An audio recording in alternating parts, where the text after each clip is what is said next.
Le 17 juin 1789, les députés du tiers-État ont proclamé l'Assemblée nationale, mais le roi n'est pas d'accord. Le roi n'était pas d'accord avec la constitution de l'Assemblée nationale. Il décide de fermer la salle des États généraux. Les députés, malins, se réunissent dans la salle du jeu de paume.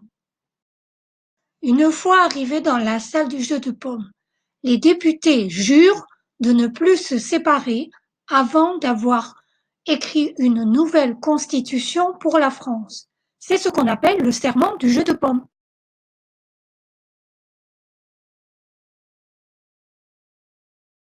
Louis XVI va alors prendre des mesures contre le peuple. Il envoie des troupes de soldats dans Paris pour réprimer les désordres.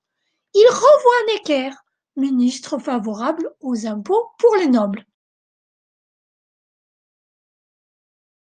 Louis XVI a pris des mesures contre le peuple.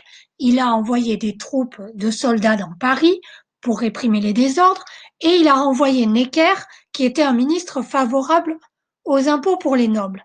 Alors le peuple a peur et est en colère.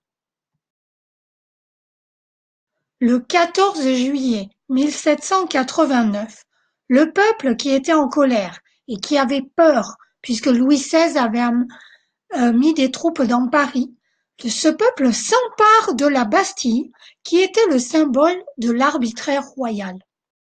Le 14 juillet 1789, le peuple qui était en colère et qui avait peur puisque Louis XVI avait mis des troupes dans Paris, ce peuple s'empare de la Bastille qui était le symbole de l'arbitraire royal.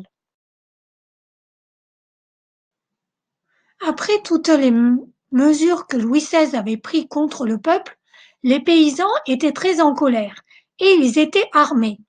Alors les députés ont eu peur, très peur.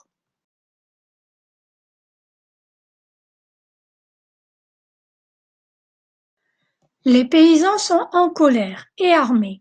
Les députés prennent peur. Conséquence, abolition des privilèges, fin des privilèges. Et c'est la chute de la société de l'Ancien Régime. Created using Powtoon.